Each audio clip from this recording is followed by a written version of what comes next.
Ar-Rahman Ar-Rahim.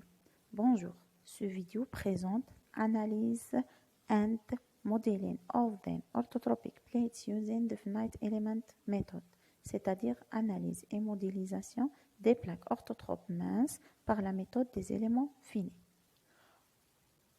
On a commencé par introduction, puis analyse des plaques orthotropes par la méthode des éléments finis, étude dynamique de la plaque orthotrope par la méthode de Newmark, analyse des plaques orthotropes par la modélisation numérique, et ensuite résultats et interprétation, et à la fin, conclusion. Les matériaux orthotropes occupent actuellement une place importante dans l'histoire de la recherche scientifique et la technologie moderne, spécialement dans le domaine du génie mécanique, l'aéronautique et génie biomécanique. Les matériaux orthotropes sont des matériaux anisotropes ayant des différentes propriétés mécaniques suivant leurs trois directions orthogonales. Parmi ces matériaux, on rencontre souvent les matériaux composites, les matériaux ondulés, les matériaux sandwich et les matériaux renforcés. Notre objectif est de faire l'analyse du comportement statique et dynamique des plaques orthotropes minces bidimensionnelles sous l'effet des charges extérieures utilisant la méthode des éléments finis et de faire une modélisation par le logiciel ANSYS. Pourquoi on a choisi la méthode des éléments finis? Parce qu'elle est très répandue des structures en plaques. Orthotrope exige une investigation afin de développer une conception précise et confiante, et elle donne une solution complète aux problèmes statiques et dynamiques afin d'évaluer les modes de vibration et les réponses dynamiques d'une plaque orthotrope lorsque les propriétés des matériaux et les conditions sont connues.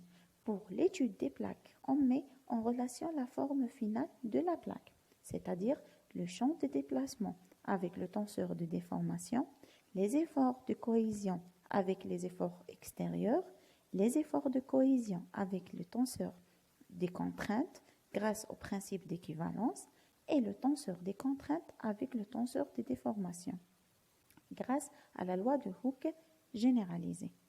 Maintenant, c'est quoi un matériau orthotrope? Le matériau orthotrope c'est le matériau qui possède trois plans de symétrie orthogonaux. Ces derniers ont les mêmes propriétés ou caractéristiques mécaniques, ce qui réduit le nombre de coefficients indépendants à 9 coefficients. Il existe une relation directe entre la force F et le déplacement A. Cette relation prend la forme de l'équation F est égal à K fois A. Avec K, c'est la rigidité modale. Pour la résolution de ce type de problème, en utilisant l'élément rectangulaire à 4 nœuds, comme nous voyons sur cette figure, on aura au total 12 degrés de liberté pour l'élément, à savoir 12 composantes de déplacement nodaux qu'on peut représenter par le vecteur de déplacement delta. Cette figure montre les efforts tranchants et le moment d'un élément rectangulaire à 4 nœuds. Maintenant, on va résoudre les fonctions de déplacement, puis relation entre déformation et déplacement, la détermination de la matrice de rigidité,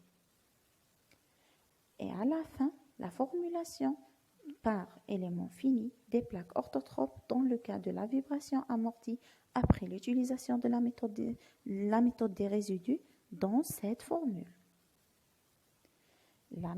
L'étude dynamique de la plaque orthotrope par la méthode de Newmark. Premièrement, l'équation du mouvement s'écrit par M fois le deuxième dérivé de U plus la matrice C fois le premier dérivé de U plus la matrice K fois le premier fois U est égal à F de T. On a deux modes de vibration. On a les vibrations libres non amorties et les vibrations libres amorties. Et chaque mode a ses propres formules. Dans notre cas, en choisissant B est égal à A est égal à 1,5, on obtient le schéma implicite de Newmark, qui est souvent utilisé pour l'analyse dynamique des structures s'écrit à l'instant T plus dt. Donc, la solution numérique est obtenue en utilisant le schéma de discrétisation temporelle de Newmark qui nous donne ces formules. Maintenant, pour la modélisation des plaques par le logiciel ANSYS, dans ce cas, on a utilisé deux modes ou bien deux plaques. Une plaque orthotrope et une autre isotrope. Avec chaque plaque a ses propres caractéristiques. Et on a appliqué ou bien on a applique une charge transitoire pour la plaque isotrope et orthotrope et une excitation harmonique démontrée par l'équation F pour les deux plaques isotropes et orthotropes. On obtient ces résultats. On a fait une étude comparative entre une plaque orthotrope et une plaque isotrope.